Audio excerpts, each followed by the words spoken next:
महत्वपूर्ण press conference के माध्यम से मैं बताना चाहता हूं कि बिहार में डबल इंजन की जो सरकार है नीतीश कुमार वाली, इसमें कोई ऐसा विभाग नहीं जो भ्रष्टाचार के आकंठ में न डूबा हो। उसी कड़ी में आज ग्रामीण कार्य विभाग के बारे में बताना चाहता हूं, खुलासा करना चाहता हूं कि जिसके जिम्मे बिहार में ग्रामीण सड़कों के निर्माण की जिम्मेदारी है और बिहार के भीतर चुनावी साल होने के नाते, चुनावी साल होने के चलते इस विभाग का जो बजट है वह 3 से 4 गुना बढ़ा दिया गया है। तकरीबन इस वर्ष 20,000 करोड़ रुपए खर्च किए जा रहे हैं बिहार राज्य के ग्रामीण सड़कों के निर्माण, उन्नयन, रखरखाव के लिए। सबसे आश्चर्यजनक बात यह है कि यह 20,000 करोड़ रुपए की परियोजनाओं में जिस तरीके से भ्रष्टाचार को डिजाइन किया गया है संस्थागत रूप से, 10,000 करोड़ से ज्यादा रकम राजनेताओं, प्रधान सचिव दीपक सिंह, अभियंता प्रमुख भागवत राम सहित बिहार के निचले अधिकारियों और ठेकेदारों द्वारा 10,000 करोड़ रुपए लूट लिए जाएंगे, जिसका मैं साक्ष्य के साथ इस बात को रखना चाहता हूं कि किस तरीके से इन लोगों ने जो तैयार किया है लूट का तंत्र, उसको हम संक्षेप में बताना चाहते हैं। बिहार में जो ग्रामीण सड़कों का निर्माण या रखरखाव हो रहा था, तो यह परियोजना के आधार पे होता था, एक यूनिट के आधार पे होता था कि किसी गांव में एक सड़क बनानी हो तो एक यूनिट माना जाता था और उस यूनिट के आधार पे टेंडर निकाला जाता था। लोग चूंकि जो छोटे ठेकेदार इस काम में न आ सकें, बड़े ठेकेदार आए, इसलिए वह सभी छोटे छोटे सड़कों को मर्ज करके उन परियोजनाओं की लागत को 20 से 25 करोड़ रुपया प्रति इकाई कर दिया गया, जिसके चलते जो छोटे ठेकेदार थे इस कंपटीशन से बाहर हो गए। दूसरी बात, जब 20 से 25 करोड़ की परियोजनाओं में टेंडर डालने की बारी आई, उसमें फर्जी अनुभव, एनुअल टर्नओवर जो उसका सबसे जरूरी तत्व है, एनुअल टर्नओवर फर्जी तरीके से संवेदकों के द्वारा, ठेकेदारों के द्वारा लगाया जा रहा है पूरे बिहार में।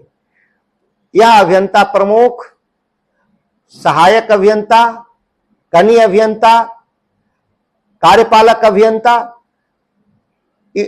मुख्य अभियंता सहित ये तमाम लोग इस सिस्टम में जो लगे हुए लोग हैं, उन लोगों के पास एक सिंडिकेट बना दिया है कि जो लोग कट मनी पहले दे देंगे सरकार के अधिकारियों को, उनके कागज फर्जी तरीके से भी पास कर दिए जाएंगे और जो लोग पैसा नहीं देगा, सही कागज रहते हुए भी उनको टेंडर से बाहर कर दिया जाएगा।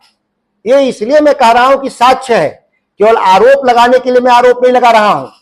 और इस मामले में एक उदाहरण के साथ मैं बताना चाहता हूं कि VS कंस्ट्रक्शन सड़क निर्माण के लिए भभुआ में एक रोड के लिए एक ग्रुप ऑफ रोड के लिए उन्होंने डाला, जिनका एनुअल टर्नओवर मात्र 54 करोड़ और 54 लाख और 66 लाख रुपए था 2 साल में। 2021-22 में उनका 66 लाख और 54 लाख था, लेकिन उन्होंने टर्नओवर कितना दिखाया? 16 करोड़ और 55 करोड़। अब समझ में नहीं आया कि जिसकी क्षमता 54 लाख 66 लाख है, वह एक फर्जी सर्टिफिकेट के जरिए VS कंस्ट्रक्शन विभाग में कागज जमा करता है कि हम 55 करोड़ रुपए और 16 करोड़ रुपए का हम काम किए हैं, जबकि यह टर्नओवर का जांचने का एक ही तरीका है कि उन्होंने GST कितना भरा। GST का जो पोर्टल है वह पब्लिक डैशबोर्ड है, जिसमें कोई भी जाके देख सकता है कि कौन कंपनी कितना GST भर रही है। जब विभाग के पदाधिकारी, कार्यपालक अभियंता के सामने जब साक्ष्य था सरकार का, तो एक लिखित दस्तावेज जो फर्जी था उसके आधार पर उन्होंने टेंडर पास करने का काम किया। यह जब मेरे संज्ञान में जब आया, मैं एक उदाहरण दे रहा हूं, इस तरह के सैकड़ों उदाहरण है मेरे पास। मैंने इसकी जांच के लिए 9 अप्रैल को प्रधान सचिव दीपक सिंह को मैंने दिया कि इसकी जांच की जाए, ये फर्जीवाड़ा पूरे बिहार में हो रहा है। दीपक सिंह ने अभियंता प्रमुख भागवत राम को दिया। भागवत राम उसी कार्यपालक अभियंता के यहां जांच के लिए भेजा जो टेंडर किया था। जांच के बाद वही कार्यपालक अभियंता साक्ष्य सहित बताता है कि जो एनुअल टर्नओवर कंपनी के लिए दिया गया है, जिसको पहले सही कहा था, उसको कह रहा है कि गलत हुआ है। अपनी गलती स्वीकार कर लेता है कार्यपालक अभियंता जांच में, दोबारा जांच में। लेकिन अभियंता प्रमुख संतुष्ट नहीं होते उसके जांच से, क्योंकि वो पहले ही से तय था कि उस ठेकेदार को काम देना है। ये पहले ही ये लोग 5 से 10% योजनाओं में तय कर लिए हैं। जो जमा कर रहा है उनके लिए नियमों को कैसे तोड़ा जा रहा है। अभियंता प्रमुख ने दोबारा जांच का आदेश सुपरिटेंडिंग इंजीनियर को देता है। सुपरिटेंडिंग इंजीनियर को आदेश देता है इस आलोक में कि उसी सीओ जो फर्जी सर्टिफिकेट सीओ दिया है, उसी से जांच कराया जाता है। तो कोई भी व्यक्ति जो फर्जी कागज बनाएगा, वह व्यक्ति कैसे कहेगा कि हम गलत बनाएंगे। तो वही चार्टर्ड अकाउंटेंट कहता है कि नहीं, कागज मेरा सही है और सरकार में जो कागज जमा है उसके बारे में मुझे कुछ नहीं कहना।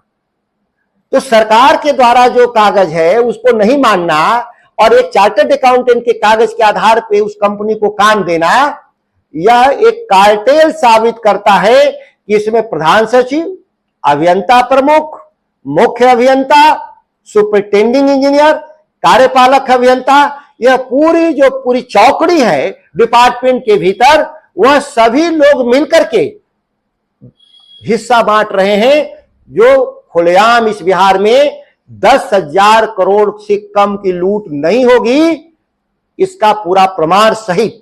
और इस तरह के दर्जनों नहीं सैकड़ों मामले बिहार में हैं। केवल मैं बीएस कंस्ट्रक्शन का एक उदाहरण मैंने दिया और इसमें बकायदा आपको साक्ष्य सहित मैं दिया हूं कि किस साल में उनका कितना जीएसटी जमा है। लेकिन चार्टर्ड अकाउंटेंट के द्वारा यह दिखाया गया कि नहीं, उनका टर्नओवर 100 गुना ज्यादा है, 10 गुना नहीं।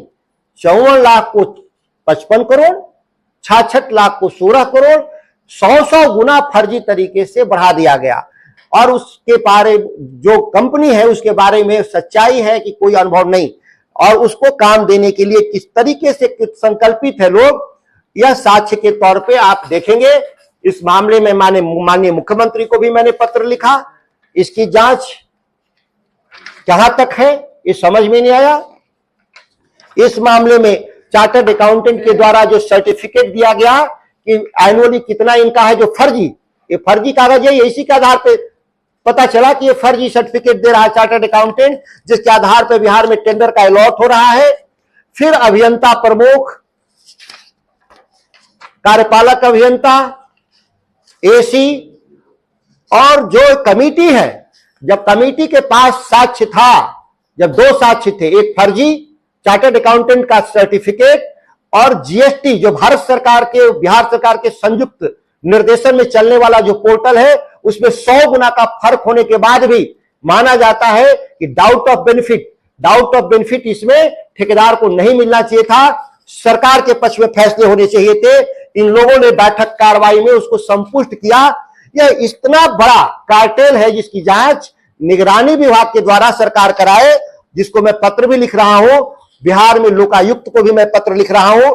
ये सारे कार्टेल की जांच करके बिहार में ग्रामीण सड़कों में जो निर्माण में जो भारी भ्रष्टाचार और लूट है, वह आपको देखने को मिलेगा।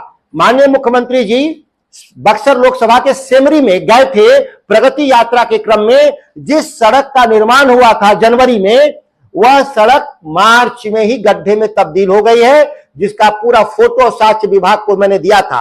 कई सड़कों का बिहार में, जिस एक जनप्रतिनिधि होने के नाते लगातार हम ग्रामीण क्षेत्रों में जाते हैं, खराब सड़कों का जांच के लिए पत्र लिखते हैं या फोटोग्राफ भेजते हैं।